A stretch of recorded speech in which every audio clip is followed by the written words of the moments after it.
دو ان کی والدہ حمامہ رضی اللہ عنہا۔ ابن عبد البر نے بیان کیا ہے ان کو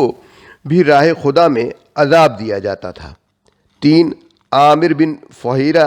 ابن سعد طبری و بلادری نے لکھا ہے یہ حضرت عائشہ رضی اللہ تعالی عنہا کے ماجائے بھائی طفیل بن الحارث کے غلام تھے اور ان مظلوموں میں شامل تھے جنہیں عذاب دیا جاتا تھا۔ 4 ابو فقیہہ۔ ان کے متعلق ابن اسحاق کی روایت ہے کہ امیہ بن خلف ان کو سخت عذاب دیتا تھا۔ ابن سعد اسد الغابہ میں ہے کہ بنی عبدالدار کے کچھ لوگ جن کی غلامی میں یہ تھے انہیں دوپہر کے وقت سخت گرمی میں نکالتے، لوہے کی بیڑیاں پہنا کر ان کو تپتی ہوئی زمین پر اوندھا لٹا دیتے، ان کی پیٹھ پر بھاری پتھر رکھ دیتے یہاں تک کہ یہ ہوش گم کر بیٹھتے۔ 5 لبینہ یا لبیبہ۔ بلادری نے ان کا نام لکھا ہے اور ابن ہشام نے نام لیے بغیر ان کا ذکر بنی موئل بنی عدی کی ایک شاخ کی لونڈی کی حیثیت سے کیا ہے، اور لکھا ہے کہ عمر بن الخطاب اپنے زمانے کفر میں ان کو خوب مارتے اور جب مارتے مارتے تھک جاتے تو کہتے میں نے صرف تھک جانے کی وجہ سے تجھے چھوڑا ہے، اور یہ جواب دیتی کہ اللہ تمہارے ساتھ بھی ایسا ہی کرے۔ 6 اور 7 تہدیہ اور ان کی بیٹی۔ یہ دونوں بنی عبدالدار کی ایک عورت کی لونڈیاں تھیں، ان کی مالکہ بھی ان پر ظلم کرتی تھی۔ 8 زنیرہ۔ استیاب میں ان کا نام زنبرہ لکھا ہے۔ ابن اسیر نے ایک روایت بیان کی ہے کہ یہ بنی عدی کی لونڈی تھیں اور عمر بن خطاب ان کو عذاب دیتے تھے۔ دوسری روایت یہ ہے کہ بنی مخزوم کی لونڈی تھیں اور ابو جہل ان کو عذاب دیتا تھا یہاں تک کہ ان کی بینائی جاتی رہی۔ ابو جہل نے کہا لات اور عزا نے تجھے اندھا کر دیا۔ انہوں نے کہا لات اور عزا کو تو خبر بھی نہیں کہ انہیں کون پوج رہا ہے، یہ فیصلے تو آسمان سے ہوتے ہیں اور میرا رب اس پر قادر ہے کہ میری بینائی واپس دے دے۔ چنانچہ دوسرے روز وہ اٹھیں تو اللہ نے ان کی بینائی بحال کر دی تھی۔ یہی بلادری کی روایت ہے، مگر ابن ہشام نے اس کے برعکس یہ لکھا ہے کہ جب حضرت ابو بکر رضی اللہ تعالیٰ عنہ نے ان کو خرید کر آزاد کر دیا تو ان کی بینائی جاتی رہی۔ قریش کے لوگوں نے اس پر کہنا شروع کیا کہ لات و عزا نے اسے اندھا کر دیا۔ انہوں نے کہا بیت اللہ کی قسم یہ لوگ جھوٹ کہتے ہیں، لات و عزا کسی کو نہ ہی فائدہ پہنچا سکتے ہیں نہ نقصان۔ اس کے بعد اللہ تعالیٰ نے ان کی بینائی بحال فرما دی۔ 9 ام عبیس۔ بعض نے انیس اور بعض نے امیس لکھا ہے۔ بلادری نے لکھا ہے کہ یہ بنی زہرہ کی لونڈی تھی اور اسود بن عبد یغوث ان پر ظلم ڈھاتا تھا۔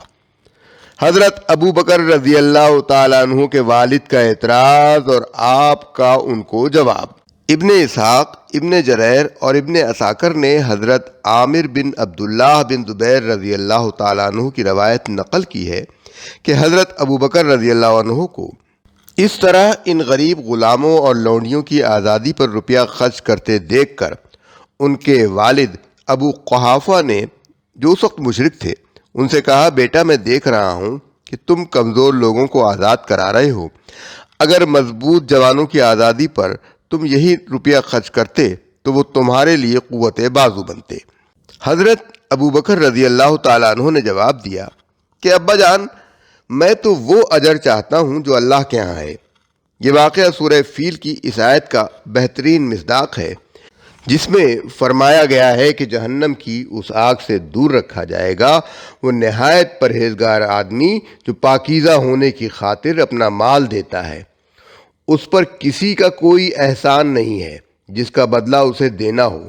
وہ تو صرف اپنے رب برتر کی رضا جوئی کے لیے کام کرتا ہے۔ آیات 17 تا 20۔ یعنی وہ اپنا مال جن لوگوں پر صرف کرتا ہے ان کا کوئی احسان پہلے اس پر نہ تھا کہ وہ اس کا بدلہ چکانے کے لیے یا آئندہ ان سے مزید فائدہ اٹھانے کے لیے ان کو ہدیے اور تحفے دے رہا ہو اور ان کی دعوتیں کر رہا ہو،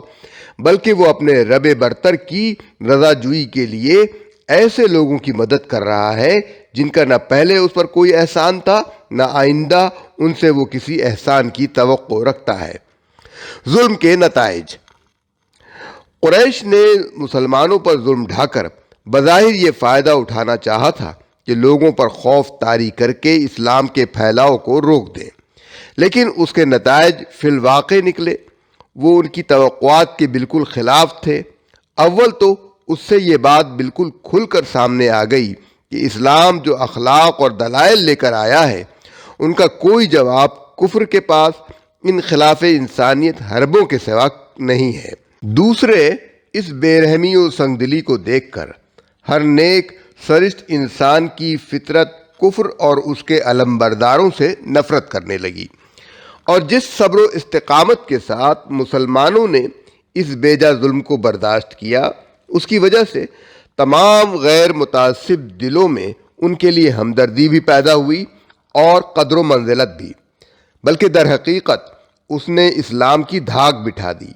کہ مکے ہی کے معاشرے میں سے اس کو ایسے پختہ اولوالعزم اور زبردست قوت ایمانی رکھنے والے انسان مل گئے جو کسی دنیاوی غرض کے لیے نہیں بلکہ صرف حق کی خاطر ہر بڑی سے بڑی مصیبت جھیل سکتے تھے۔ پھر کفار کے یہ حربے اسلام کے پھیلاؤ کو بھی نہ روک سکے۔ اس ظلم کے باوجود ایسے اللہ کے بندے نکلتے ہی رہے جنہوں نے کفار کے علی الرغم اسلام قبول کیا، اور بہت سے لوگ دل میں ایمان لے آئے، مگر اس کا اظہار انہوں نے نہیں کیا، جس کی وجہ سے اعدائے اسلام کبھی یہ صحیح اندازہ نہ کر سکے کہ ان کے درمیان اس دین کے کتنے حامی چھپے ہوئے ہیں جن کی پوشیدہ حمایت کفر کے حصار میں بڑے رخنے ڈال سکتی ہے۔ سب سے بڑا فائدہ اس ظلم کا اسلام کو یہ پہنچا کہ اس بھٹی سے گزر کر جو لوگ بھی رسول اللہ صلی اللہ علیہ وآلہ وسلم کے ساتھ آئے وہ نسل آدم کے بہترین انسان تھے۔ اس حالت میں کوئی کمزور سیرت و کردار کا آدمی اس طرف کا رخ بھی نہ کر سکتا تھا۔ ایک اور زمانہ فترہ،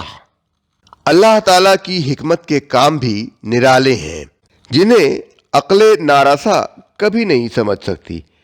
عین وہ زمانہ جب کہ کفر و اسلام کی باہمی کشمکش اس شدت کو پہنچی ہوئی تھی اور نبی صلی اللہ علیہ وآلہ وسلم اور مسلمانوں پر زندگی کا ایک ایک لمحہ سخت گزر رہا تھا۔ بظاہر تو اس بات کا مقتضی تھا کہ حضور صلی اللہ علیہ وآلہ وسلم پر وحی کا نزول پیہم جاری رہتا، جس میں ہر روز پیش آنے والے نت نئے حالات میں رہنمائی بھی ہوتی، نبی و اصحاب نبی کے لیے تسلی اور ہمت افزائی بھی ہوتی، اور کفار کے لیے ان مظالم پر تحدید بھی۔ لیکن اسی زمانے میں اللہ تعالیٰ کی طرف سے یکایک نزول وحی کا سلسلہ بند ہو گیا، جس پر حضور صلی اللہ علیہ وآلہ وسلم سخت پریشان ہوئے اور کفار کو بھی باتیں بنانے کا خوب موقع ملا۔ اس فترہ وحی کا زمانہ ٹھیک کون سا تھا یہ تو معلوم نہیں ہے،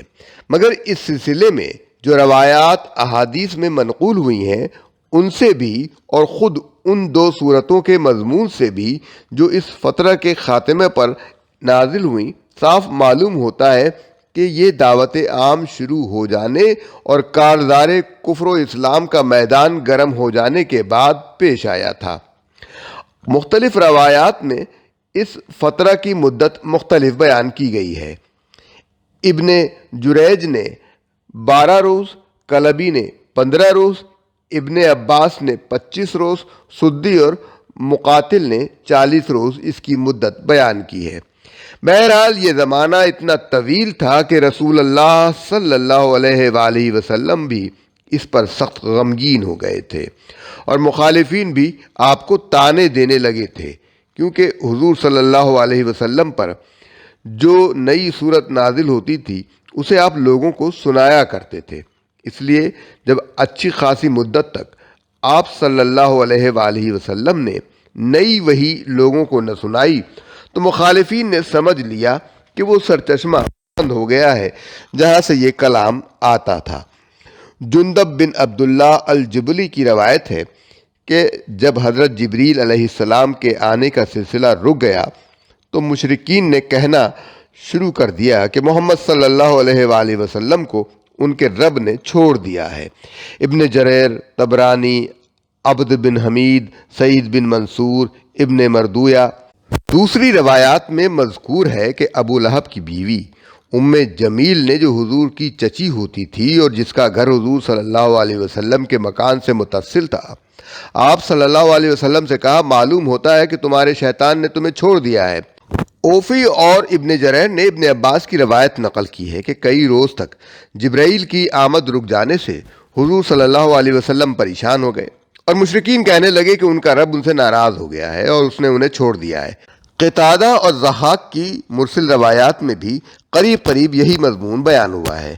اس صورتحال میں حضور صلی اللہ علیہ وسلم کے شدید رنج و غم کا حال بھی متعدد روایات میں آیا ہے، اور ایسا کیوں نہ ہوتا کہ محبوب کی طرف سے بظاہر عدم التفات، کفر و ایمان کے درمیان جنگ چھڑ جانے کے بعد اسی ذریعہ طاقت سے بظاہر محرومی جو اس جاں گسل کشمکش کے منظار میں آپ صلی اللہ علیہ وسلم کے لیے واحد سہارا تھا،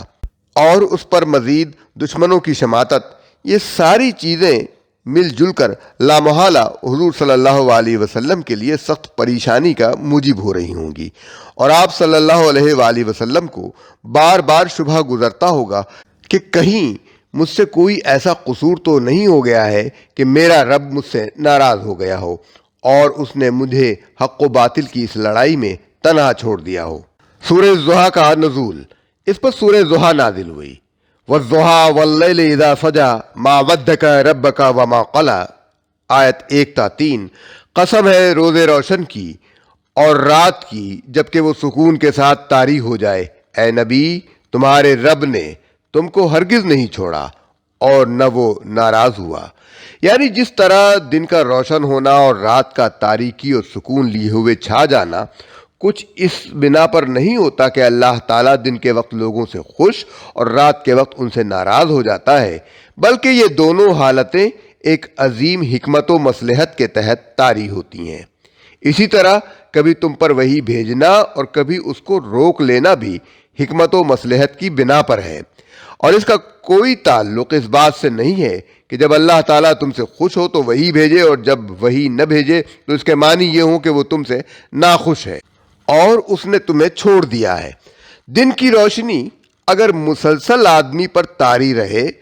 تو وہ اسے تھکا دے، اس لیے مصلحت کا تقاضا ہے کہ دن کے بعد رات آئے تاکہ اس میں انسان کو سکون ملے۔ اسی طرح وحی کی روشنی اگر تم پر پے در پے پڑتی رہے تو تمہارے اعصاب اس کو برداشت نہ کر سکیں گے، اس لیے وقتاً فوقتاً فترہ وحی بند رہنے کا ایک زمانہ بھی اللہ تعالیٰ نے اس مصلحت کی بنا پر رکھا ہے کہ نزول وحی سے جو بار تم پر پڑتا ہے اس کے اثرات زائل ہو جائیں اور تمہیں سکون حاصل ہو جائے۔ نزول وحی کا بار حضور صلی اللہ علیہ وآلہ وسلم پر کس قدر شدید پڑتا تھا، اس کا اندازہ ان روایات سے ہوتا ہے جو اس کے متعلق احادیث میں وارد ہوئی ہیں۔ حضرت زید رضی اللہ عنہ بن ثابت کہتے ہیں کہ ایک مرتبہ رسول اللہ صلی اللہ علیہ وآلہ وسلم پر وہی اس حالت میں نازل ہوئی کہ آپ صلی اللہ علیہ وسلم اپنا زانو میرے زانو پر رکھے ہوئے تھے۔ میرے زانو پر اس وقت ایسا سخت بوجھ پڑا کہ معلوم ہوتا تھا کہ اب ٹوٹ جائے گا۔ حضرت عائشہ رضی اللہ تعالی عنہ فرماتی ہیں کہ میں نے سخت سردی کے زمانے میں حضور صلی اللہ علیہ وسلم پر وحی نازل ہوتے دیکھی ہے۔ آپ صلی اللہ علیہ وآلہ وسلم کی پیشانی سے اس وقت پسینہ ٹپکنے لگتا تھا۔ بخاری، مسلم، مالک، ترمذی، نسائی۔ ایک اور روایت میں حضرت عائشہ رضی اللہ تعالی عنہ کا بیان ہے کہ جب کبھی آپ صلی اللہ علیہ وسلم پر اس حالت میں وحی نازل ہوتی کہ آپ صلی اللہ علیہ وسلم اونٹنی پر بیٹھے ہوتے تو اونٹنی اپنا سینہ زمین پر ٹکا دیتی تھی اور اس وقت تک حرکت نہ کر سکتی تھی جب تک کہ نزول وحی کا سلسلہ ختم نہ ہو جاتا۔ مسند احمد، حاکم ابن جریر۔ اللہ تعالیٰ نے وحی کا سلسلہ اس لیے روکا کہ حضور صلی اللہ علیہ وسلم کو سکون حاصل ہو جائے۔ اس کے بعد فرمایا وَلِلْآخِرَةِ خَيْرٌ لَكَ مِنَ الْأُولَىٰ، آیت 4۔ اور یقیناً تمہارے لیے بعد کا دور پہلے دور سے بہتر ہے، یہ خوشخبری اللہ تعالیٰ نے نبی صلی اللہ علیہ وآلہ وسلم کو ایسی حالت میں دی تھی جبکہ چند مٹھی بھر آدمی آپ صلی اللہ علیہ وسلم کے ساتھ تھے۔ ساری قوم مخالفت پر تلی ہوئی تھی۔ بظاہر کامیابی کے آثار دور دور تک نظر نہ آ رہے تھے۔ اسلام کی شمع مکے ہی میں ٹمٹما رہی تھی اور اس کو بجھانے کے لیے ہر طرف طوفان اٹھ رہے تھے۔ اس وقت اللہ تعالیٰ نے اپنے نبی صلی اللہ علیہ وآلہ وسلم سے فرمایا، ابتدائی دور کی مشکلات سے آپ صلی اللہ علیہ وآلہ وسلم ذرا پریشان نہ ہوں۔ ہر بات کا دور پہلے دور سے آپ صلی اللہ علیہ وآلہ وسلم کے لیے بہتر ثابت ہوگا۔ آپ کی قوت، آپ کی عزت و شوکت اور آپ کی قدر و منزلت بڑھتی چلی جائے گی اور آپ صلی اللہ علیہ وسلم کا نفوذ و اثر پھیلتا جائے گا، اور یہ وعدہ دنیا ہی تک کے لیے نہیں بلکہ آخرت آپ صلی اللہ علیہ وسلم کے لیے دنیا سے بھی بہتر ہوگی۔ پھر فرمایا وَلَسَوْفَ يُؤْتِيكَ رَبُّكَ فَتَرْضَىٰ، آیت 5، اور ان قریب تمہارا رب تم کو اتنا دے گا کہ تم خوش ہو جاؤ گے۔ یعنی اگرچہ دینے میں کچھ دیر تو لگے گی، لیکن وہ وقت دور نہیں ہے جب تم پر تمہارے رب کی عطا و بخشش کی وہ بارش ہوگی کہ تم خوش ہو جاؤ گے۔ یہ وعدہ حضور صلی اللہ علیہ وسلم کی زندگی ہی میں اس طرح پورا ہوا کہ سارا ملک کے عرب، جنوب کے سواحل سے لے کر شمال میں سلطنت روم کی شامی سلطنت اور سلطنت فارس کی عراقی سرحدوں تک، اور مشرق میں خلیج فارس سے لے کر مغرب میں بحر احمر تک آپ صلی اللہ علیہ وآلہ وسلم کے زیر نگیں ہو گیا۔ عرب کی تاریخ میں پہلی مرتبہ یہ سرزمین ایک قانون اور ضابطے کی تابع ہو گئی۔ جو طاقت بھی اس سے ٹکرائی وہ پاش پاش ہو کر رہ گئی۔ کلمہ لا الہ الا اللہ محمد الرسول اللہ سے وہ پورا ملک گونج اٹھا، جس کے مشرکین اہل کتاب اپنے جھوٹے کلمے بلند رکھنے کے لیے آخری دم تک ایڑی چوٹی کا زور لگا چکے تھے۔ لوگوں کے صرف سر ہی اطاعت میں نہیں جھک گئے بلکہ ان کے دل بھی مسخر ہو گئے، اور عقائد، اخلاق اور اعمال میں ایک انقلاب عظیم برپا ہو گیا۔ پوری انسانی تاریخ میں اس کی نظیر نہیں ملتی کہ جاہلیت میں ڈوبی ہوئی ایک قوم صرف 23 سال کے اندر اتنی بدل گئی ہو۔ اس کے بعد حضور صلی اللہ علیہ وآلہ وسلم کی برپا کی ہوئی تحریک اس طاقت کے ساتھ اٹھی کہ ایشیا، افریقہ اور یورپ کے ایک بڑے حصے پر چھا گئی، اور دنیا کے گوشے گوشے میں اس کے اثرات پھیل گئے۔ کچھ تو اللہ تعالیٰ نے اپنے رسول کو دنیا میں دیا، اور آخرت میں جو کچھ دے گا اس کی عظمت کا تصور بھی کوئی نہیں کر سکتا۔ سورہ علم نشرح کا نزول اسی کے قریب زمانے میں، جبکہ دعوت اسلامی کے آغاز کی مشکلات حضور صلی اللہ علیہ وآلہ وسلم کے لیے سخت پریشان کن ثابت ہو رہی تھیں، آپ صلی اللہ علیہ وآلہ وسلم کی تسلی کے لیے سورہ علم نشرح نازل ہوئی، جس کے بعد متعلقہ اجزاء یہاں میں تشریح نقل کیے جاتے ہیں۔ علم نشرح لک صدرک، پہلی آیت، اے نبی کیا ہم نے تمہارا سینہ تمہارے لیے کھول نہیں دیا؟ اس سوال سے کلام کا آغاز اور پھر بات کا مضمون خود صاف ظاہر کرتا ہے کہ رسول اللہ صلی اللہ علیہ وآلہ وسلم اس زمانے میں ان شدید مشکلات پر سخت پریشان تھے جو علل اعلان دعوت اسلامی کا کام شروع کرنے کے بعد ابتدائی دور میں آپ کو پیش آ رہی تھیں۔ ان حالات میں اللہ تعالیٰ نے آپ صلی اللہ علیہ وآلہ وسلم کو مخاطب کر کے تسلی دیتے ہوئے فرمایا کہ اے نبی کیا ہم نے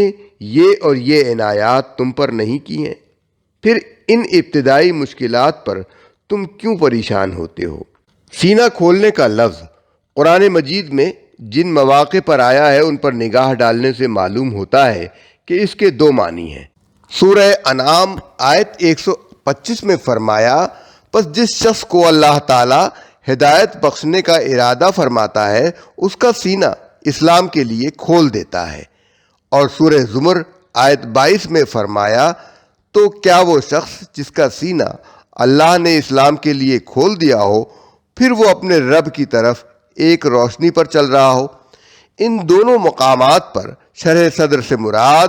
ہر قسم کے ذہنی خلجان اور تردد سے پاک ہو کر اس بات پر پوری طرح مطمئن ہو جانا ہے کہ اسلام کا راستہ ہی برحق ہے، اور وہی عقائد اور وہی اصول و اخلاق اور تہذیب و تمدن اور وہی احکام و ہدایات بالکل صحیح ہیں جو اسلام نے دیے ہیں۔ 2 سورہ شعراء آیات 12 اور 13 میں ذکر آیا ہے کہ حضرت موسیٰ کو جب اللہ تعالیٰ نے نبوت کے منصب عظیم پر مامور کر کے فرعون اور اس کی عظیم سلطنت سے جا ٹکرانے کا حکم دیا تھا تو انہوں نے عرض کیا، میرے رب میں ڈرتا ہوں کہ وہ لوگ مجھے جھٹلا دیں گے اور میرا سینہ تنگ ہو رہا ہے۔ اور سورہ طٰہٰ آیات 25 اور 26 میں بیان کیا گیا ہے کہ اسی موقع پر حضرت موسیٰ علیہ السلام نے اللہ تعالیٰ سے دعا مانگی کہ رب اشرح لی صدری ویسر لی امری، میرے رب میرا سینہ میرے لیے کھول دے اور میرا کام میرے لیے آسان کر دے۔ یہاں سینے کی تنگی سے مراد یہ ہے کہ نبوت جیسے کار عظیم کا بار سنبھالنے اور تنے تنہا کفر کی ایک جابر و قاہر طاقت سے ٹکر لینے کی آدمی کو ہمت نہ پڑ رہی ہو، اور شرح صدر سے مراد یہ ہے کہ آدمی کا حوصلہ بلند ہو جائے، کسی بڑی سے بڑی مہم پر جانے اور کسی سخت سے سخت کام کو انجام دینے میں بھی اسے تامل نہ ہو، اور نبوت کی عظیم ذمہ داریاں سنبھالنے کی اس میں ہمت پیدا ہو جائے۔ غور کیا جائے تو محسوس ہوتا ہے کہ اس آیت میں رسول اللہ صلی اللہ علیہ وآلہ وسلم کا سینہ کھول دینے سے یہ دونوں ہی معنی مراد ہیں۔ پہلے معنی کے لحاظ سے اس کا مطلب یہ ہے کہ نبوت سے پہلے رسول اللہ صلی اللہ علیہ وسلم مشرکین عرب، نصارہ، یہود، مجوس سب کے مذہب کو غلط سمجھتے تھے اور اس حنیفیت پر بھی مطمئن نہ تھے جو عرب کے بعض قائلین توحید میں پائی جاتی تھی، کیونکہ یہ ایک مبہم عقیدہ تھا جس میں راہ راست کی کوئی تفصیل نہ ملتی تھی۔ اس کی تشریح ہم تفہیم القرآن جلد 4 السجدہ حاشیہ 5 میں کر چکے ہیں۔ لیکن آپ صلی اللہ علیہ وسلم کو چونکہ خود یہ معلوم نہ تھا کہ راہ راست کیا ہے، اس لیے آپ سخت ذہنی خلجان میں مبتلا تھے۔ نبوت عطا کر کے اللہ تعالیٰ نے آپ کو اس خلجان سے دور کر دیا، وہ راہ راست کھول کر آپ کے سامنے رکھ دی، جس سے آپ صلی اللہ علیہ وآلہ وسلم کو کامل اطمینان قلب حاصل ہو گیا۔ دوسرے معنی کے لحاظ سے اس کا مطلب یہ ہے کہ نبوت عطا کرنے کے ساتھ اللہ تعالیٰ نے آپ صلی اللہ علیہ وآلہ وسلم کو وہ حوصلہ، وہ ہمت، وہ اولو العزمی اور وہ وسعت قلب عطا فرما دی جو اس منصب عظیم کی ذمہ داریاں سنبھالنے کے لیے درکار تھی۔ آپ صلی اللہ علیہ وآلہ وسلم اس وسیع علم کے حامل ہو گئے جو آپ صلی اللہ علیہ وآلہ وسلم کے سوا کسی انسان کے ذہن میں سما نہ سکتا تھا۔ آپ کو وہ حکمت نصیب ہو گئی جو بڑے سے بڑے بگاڑ کو دور کرنے اور سنوار دینے کی اہلیت رکھتی تھی۔ آپ اس قابل ہو گئے کہ جاہلیت میں مستغرق اور جہالت کے اعتبار سے انتہائی اکھڑ معاشرے میں کسی سر و سامان اور ظاہراً کسی پشت پناہ طاقت کی مدد کے بغیر اسلام کے علمبردار بن کر کھڑے ہو جائیں، مخالفت اور دشمنی کے کسی بڑے سے بڑے طوفان کا مقابلہ کرنے سے بھی نہ ہچکچائیں۔ اس راہ میں جو تکلیفیں اور مصیبتیں بھی پیش آئیں ان کو صبر کے ساتھ برداشت کر لیں، اور کوئی طاقت آپ صلی اللہ علیہ وآلہ وسلم کو اپنے موقف سے نہ ہٹا سکے۔ پس اللہ تعالیٰ کے ارشاد کا مطلب یہ ہے کہ اے نبی، یہ شرح صدر کی بے بہا دولت جب اللہ نے آپ کو عطا کر دی ہے تو آپ ان مشکلات پر دل گرفتہ کیوں ہوتے ہیں جو آغاز کار کے اس مرحلے میں پیش آ رہی ہیں؟ بعض مفسرین نے شرح صدر کو شق صدر کے معنی میں لیا ہے اور اس آیت کو اس معجزہ شق صدر کا ثبوت قرار دیا ہے جو احادیث کی روایات میں بیان ہوا ہے، لیکن حقیقت یہ ہے کہ اس معجزے کے ثبوت کا مدار احادیث کی روایات ہی پر ہے۔ قرآن سے اس کو ثابت کرنے کی کوشش صحیح نہیں ہے۔ عربی زبان کے لحاظ سے شرح صدر کو کسی طرح بھی شق صدر کے معنی میں نہیں لیا جا سکتا۔ علامہ آلوسی روح المعانی میں فرماتے ہیں کہ محققین کے نزدیک اس آیت میں شرح کو شق پر محمول کرنا ایک کمزور بات ہے۔ وَرَفَعْنَا لَكَ ذِكْرَكَ، اور تمہاری خاطر تمہارے ذکر کا آوازہ بلند کر دیا۔ یہ بات اس وقت فرمائی گئی تھی جبکہ قریش کے سارے دشمنان اسلام حضور صلی اللہ علیہ وآلہ وسلم کو بدنام کرنے میں لگے ہوئے تھے، اور خاص طور پر حج کے زمانے میں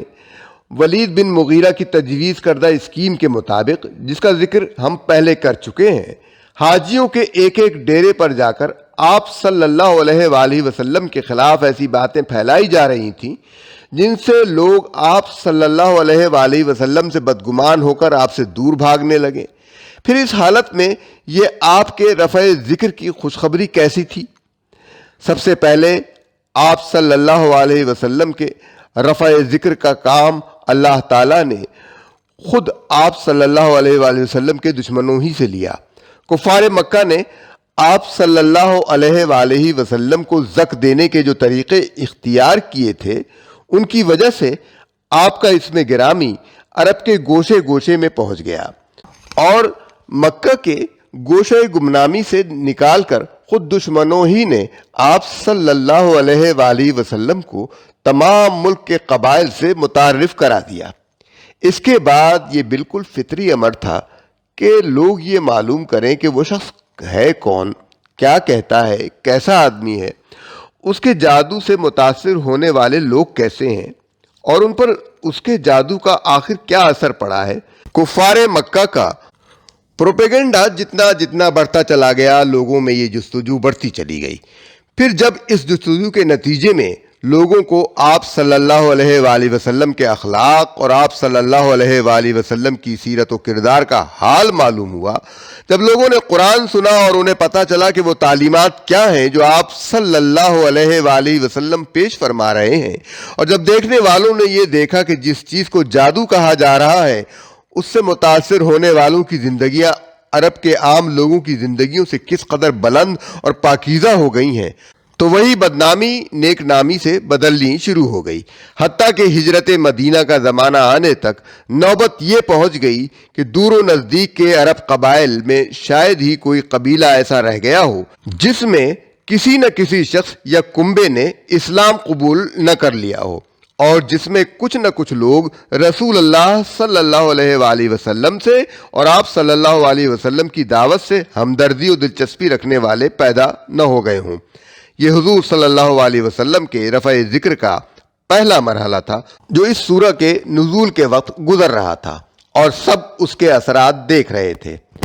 اس کے چند ہی سال بعد اس کے دوسرے مراحل پیش آئے جن کو اس وقت کوئی بھی نہ دیکھ سکتا تھا، نہ ان کا تصور کر سکتا تھا، بس اللہ ہی ان کا علم رکھتا تھا، اور اسی نے ان کی بشارت حضور صلی اللہ علیہ وسلم کو دی۔ ہجرت کے بعد منافقین، یہود اور عرب کے تمام اکابر مشرکین ایک طرف رسول اللہ صلی اللہ علیہ وآلہ وسلم کو بدنام کرنے میں سرگرم تھے، اور دوسری طرف مدینہ طیبہ کی اسلامی ریاست خدا پرستی و خدا ترسی، زہد و تقوی، طہارت اخلاق، حسن معاشرت، عدل و انصاف، انسانی مساوات، مالداروں کی فیاضی، غریبوں کی خبرگیری، عہد و پیمان، پاسداری اور معاملات میں راست بازی کا وہ عملی نمونہ پیش کر رہی تھی جو لوگوں کے دلوں کو مسخر کرتا چلا جا رہا تھا۔ دشمنوں نے جنگ کے ذریعے سے حضور صلی اللہ علیہ وسلم کے اس بڑھتے ہوئے اثر کو روکنے کی کوشش کی، مگر آپ صلی اللہ علیہ وآلہ وسلم کی قیادت میں اہل ایمان کی جو جماعت تیار ہوئی تھی، اس نے اپنے نظم و ضبط، اپنی شجاعت، اپنی موت سے بے خوفی اور حالت جنگ تک میں اخلاقی حدود کی پابندی سے اپنی برتری اس طرح ثابت کر دی کہ سارے عرب نے ان کا لوہا مان لیا۔ دراصل کے اندر حضور صلی اللہ علیہ وآلہ وسلم کا رفع ذکر اس طرح ہوا کہ وہی ملک جس میں آپ کو بدنام کے لیے مخالف نے اپنا سارا زور لگا دیا تھا، اس کا گوشہ گوشہ اشہد ان محمد الرسول اللہ کی صدا سے گونج اٹھا۔ پھر خلافت راشدہ کے دور سے آپ صلی اللہ علیہ وآلہ وسلم کا نام مبارک تمام روئے زمین میں بلند ہونا شروع ہو گیا۔ یہ سلسلہ آج تک بڑھتا ہی جا رہا ہے، اور انشاءاللہ قیامت تک بڑھتا چلا جائے گا۔ دنیا میں کوئی جگہ ایسی نہیں ہے جہاں مسلمانوں کی کوئی بستی موجود ہو اور وہاں دن میں 5 مرتبہ اذان میں بآواز بلند محمد صلی اللہ علیہ وآلہ وسلم کی رسالت کا اعلان نہ ہو رہا ہو، نمازوں میں حضور صلی اللہ علیہ وسلم پر درود نہ بھیجا جا رہا ہو، جمعے کے خطبوں میں آپ صلی اللہ علیہ وآلہ وسلم کا ذکر خیر نہ کیا جا رہا ہو، اور سال کے 12 مہینوں میں سے کوئی دن اور دن کے 24 گھنٹوں میں سے کوئی وقت ایسا نہیں ہے جب روئے زمین میں کسی نہ کسی جگہ حضور صلی اللہ علیہ وآلہ وسلم کا ذکر مبارک نہ ہو رہا ہو۔ پس آیت کا مطلب یہ ہے کہ اے نبی، اس وقت کے شدائد و مصائب سے تم کیوں پریشان ہوتے ہو؟ تمہارے رفع ذکر کا تو ہم نے وہ انتظام کیا ہے جو کسی کے خواب و خیال میں بھی نہیں آ سکتا۔ حدیث میں حضرت ابو سعید رضی اللہ عنہ خدری کی روایت ہے کہ رسول اللہ صلی اللہ علیہ وآلہ وسلم نے فرمایا، جبرائیل میرے پاس آئے اور مجھ سے کہا، میرا رب اور آپ صلی اللہ علیہ وسلم کا رب پوچھتا ہے کہ میں نے کس طرح تمہارا رفع ذکر کیا؟ میں نے عرض کیا، اللہ ہی بہتر جانتا ہے۔ انہوں نے کہا کہ اللہ تعالیٰ کا ارشاد ہے کہ جب میرا ذکر کیا جائے گا تو میرے ساتھ تمہارا بھی ذکر کیا جائے گا۔ جریر ابن ابی حاتم، ابو العلیہ ابن المنذر، ابن حبان، ابن مردویہ، ابو نعیم۔ فَإِنَّ مَعَ الْعُسْرِ يُسْرًا إِنَّ مَعَ الْعُسْرِ يُسْرًا، آیت 5 اور 6۔ بس حقیقت یہ ہے کہ تنگی کے ساتھ فراخی بھی ہے، بے شک تنگی کے ساتھ فراخی بھی ہے۔ اس بات کو 2 مرتبہ دہرایا گیا ہے تاکہ حضور صلی اللہ علیہ وآلہ وسلم کو پوری طرح تسلی دے دی جائے کہ جن سخت حالات سے آپ اس وقت گزر رہے ہیں یہ زیادہ دیر رہنے والے نہیں ہیں، بلکہ ان کے بعد قریب ہی اچھے حالات چلے آ رہے ہیں۔ بظاہر یہ بات متناقض معلوم ہوتی ہے کہ تنگی کے ساتھ فراخی ہو، کیونکہ یہ دونوں چیزیں بیک وقت جمع نہیں ہوتی، لیکن تنگی کے بعد فراخی کہنے کے بجائے تنگی کے ساتھ فراخی کے الفاظ اس معنی میں استعمال کیے گئے ہیں کہ فراخی کا دور اس قدر قریب ہے کہ گویا وہ اس کے ساتھ ہی لگا چلا آ رہا ہے۔